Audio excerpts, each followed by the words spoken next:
What y'all doing? Nothing. Come on in this kitchen to help me cook this food.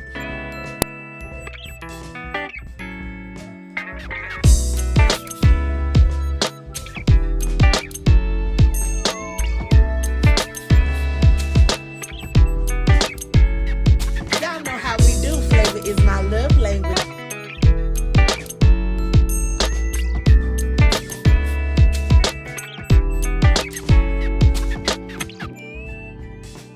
Hey y'all, what y'all doing? Nothing. Look, on this episode of Cooking in Veretta's Kitchen today we're doing some hash browns, some French toast, that good French toast with that brioche bread, baby. We're doing some bacon, and y'all, I've been wanting to try for the longest time banana Fosters, so guess what we're doing? Banana Fosters, and of course, I'm putting some pecans in it because I gotta be extra. So come on in this kitchen, let's get started. First, I'm starting off with some potatoes. I went ahead and washed them and scrubbed them, and we're going to go ahead and cut them up to the desired size, because what we're going to do is we're going to parboil them. Yes, parboil them. We're going to go ahead and cook them just enough till they're done, but they're not mushy done. And that size right there is the perfect size for a hash brown as far as I'm concerned, or as some people may call a home fry. You're going to go ahead and get them all diced up the way that you would like. Now, if you don't want to cut them to this size and you want them smaller, that's your business. As Aunt Tab said, you can do that. That's not a problem. But you go ahead and get those cubed up and pushed to the side. Now, the amount of potatoes is completely up to you, depending on your family size, your serving size, and these are great potatoes that you can use the next day. You can turn around. If you have any left over, you can make potato cakes, but we'll do that another day. And plus, that's also in my cookbook, Secrets of the Heart Served at the Table, and the link is in my bio on YouTube. So therefore, boom. After that, we're going to put them in a pot, and what we're going to do is we're going to cover them with water, just barely covering them. You don't want to submerge them all the way in water. You're going to add some Himalayan salt to it, and you're going to let that come to a boil. While that's boiling, you're going to go ahead and cut up your onions. I like to use red onions for the color, and I make them nice and chunky. I like them big. I like them chunky. Y'all don't pay me no mind. And then after I get that chopped up, get your onions chopped up, I like to also use different color bell peppers. So I would use a green or a red or orange or a yellow. It's completely up to you. Whatever your preference is, I went with the red. So I went ahead and cut that up and got that diced up. I learned a new way to cut up a bell pepper, like cutting from the bottom, from the back. And you see this, I know my arm is in the way. Y'all bear with me. I'm learning how to do this recording thing on my own. And then you just peel it apart, and look at that. You can take the whole middle out with the seeds, and then of course you can clean the seeds and get it all out, and then you chop them. I like to rough chop them so that they can be chunky as well. I don't like really small diced onions and peppers when I'm cooking hash browns, because what'll happen is they'll get too mushy too quick and they'll start to disintegrate, and I want to be able to, bite into a pepper, bite into an onion. That's just my preference. Of course, you can always do whatever you like to do. So we're going to continue to cut these up. And after we get them cut up, we're going to go ahead and do our green one as well. And you just follow the same technique, whatever technique you have with cutting up bell peppers. And you can also use any other type of vegetable you would like and just go ahead and make it a potato hash. So now that we have it all diced up, we're going to put those to the side. We're going to check on our potatoes. They have been boiling for a good 10, almost 15 minutes. I'm going to cut the burner off, put the top on, and let it sit. Now, y'all know I couldn't have breakfast without having bacon. Come on. Now, if you do not like bacon, of course, you can always substitute with turkey bacon or a turkey sausage of your choice. Or if you are vegan, or you're a vegetarian, you can always use vegetarian sausage. I like that as well too. Look at that. Now y'all see all that grease that's in there. We're going to turn around and use that grease. Now I like to put butter in the pan and get the butter nice and melted, and you see how it's turning brown around the edges. That's good because it's starting to brown and it brings out a good nutty flavor. I love it. And also I'm going to add the drippings from the bacon. Yes, that smokiness from that bacon and the flavor of the bacon, those two mixed together with that butter is going to be absolutely amazing. Now, I know some of you might say that that's a lot of grease, but you have to remember when you're cooking home fries, or you cooking potatoes, period, potatoes soak up grease. It soaks up grease. So that is going to be a perfect amount. Your potatoes are not going to stick. You see how they're parboiled. They're ready. They're still firm. They're not breaking apart. We're just going to pour those in there and we're going to start browning. Once you get the potatoes in there, stir them up so you can coat them all with the butter and grease mixture. Once you get them coated, of course, you know we have to go in with the seasoning. Seasoning is key. Now, you already added some salt in the boiling process, so that means your potatoes have seasoning with the salt. First, I'm going to add my own Herbmonious seasoning. Yes, like I said, the link is in my bio for YouTube, and that's just a good seasoning to use. It has a lot of sage and onion and garlic in it. Of course, I'm using my this and that. I use that with everything. Both of these, one is low sodium, one is no salt at all. So you can be generous with it and it's not going to overpower. Once you get that in there, you're going to add you a little bit more Himalayan salt.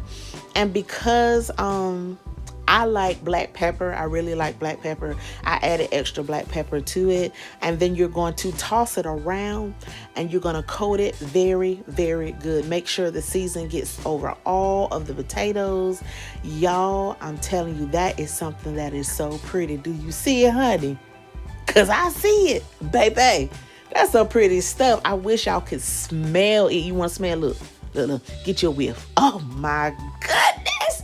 So after we have that, we're just going to keep flipping and turning and tossing it up, making sure that it's well coated. Then we're going to go ahead and add our veggies, y'all.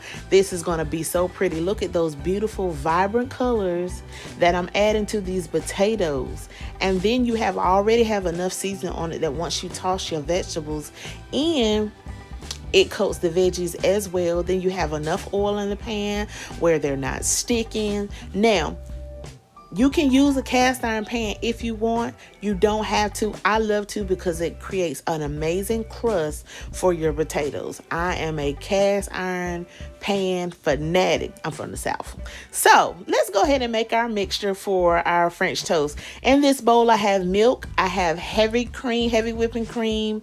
I have an egg because I was a little too fast. I'm adding an extra egg. And then to that, I am going to go ahead and add some nutmeg. I love nutmeg, y'all. I really do. You don't have to add a lot, maybe a half a teaspoon of nutmeg. Of course, you're going to add your cinnamon. You can be as generous with the cinnamon as you would like. Now, remember, we are also doing the bananas Foster, so that's going to have a little season too. And of course, you know, I had to put a little dash of my favorite, all-time favorite, which is pumpkin spice season. Yes, I said pumpkin spice season. Don't knock it till you try it. Like, it has some of everything in it except pumpkin.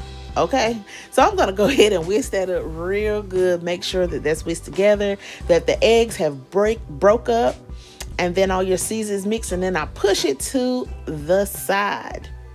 But first, I always forget this part. I had to go back, y'all. I had to put a couple of splashes of vanilla in it. I forget the vanilla all the time. Go ahead and mix that up, and then you can push that back to the side because we're going to start on our Banana Foster's caramel sauce.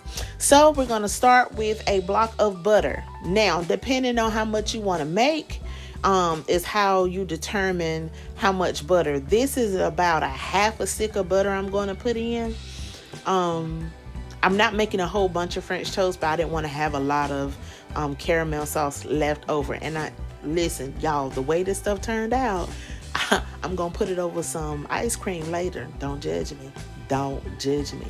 Once you get your butter starts melting very well, go ahead and start adding you a few tablespoons of brown sugar. Now I use light brown sugar. You can use dark brown sugar if you would like, but I'm just a fan of the light brown sugar. It still gives you that molassesy, caramelly taste. Yes, I said molassesy, so don't come for me.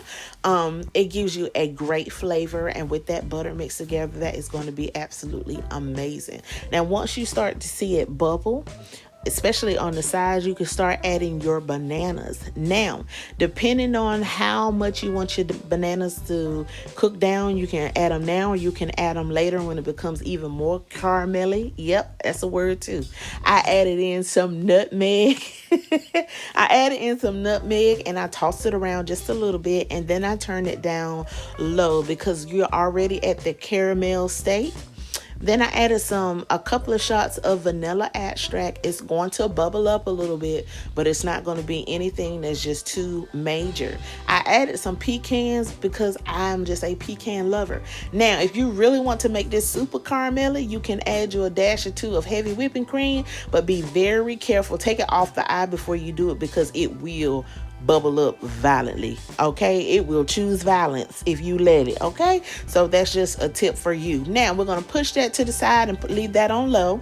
We're going to go ahead and get our griddle buttered. Yes, griddle buttered. There's nothing like a buttery griddle. I'll pay me no mind. So right here, so now that we have that all coated with butter, go ahead and take your bread and your French toast mixture and you can go ahead and start dipping. Now, if you don't like it heavily coated with cinnamon, of course, you can go ahead and remix it first before you dump it in there. But, you know, me personally, I like the heavy cinnamon on that first piece. Oh, it's just so good. It's like making that cinnamon sugar mixture and put it in the oven like we used to do when we were kids. You know, I'm showing my age. But this bread right here is a brioche bread. It is nice, it is light, it's thick, and it has a slight hint of sweetness to it. You can taste the butter in it. Like, it is amazing for French toast. It will take your sandwiches to a whole nother level. If you ever want a great BLT sandwich, honey, listen, use that brioche bread.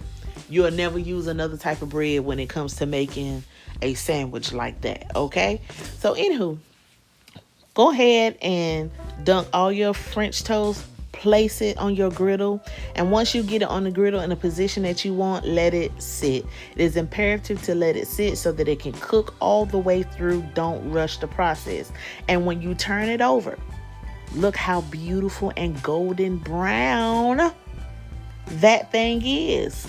And look at how the cinnamon, of course, is in the darker places, but it's so beautiful. Let's plate, y'all. So look, I went ahead and put my hash browns and my bacon up there. Y'all, I tried to be so fancy and do slow-mo, but my arm was in the way. And I know some of y'all like, why you ain't edit that out? Because I ain't want to. This real life right here. I hope y'all enjoyed the show today. Thank you for joining me. I greatly appreciate it.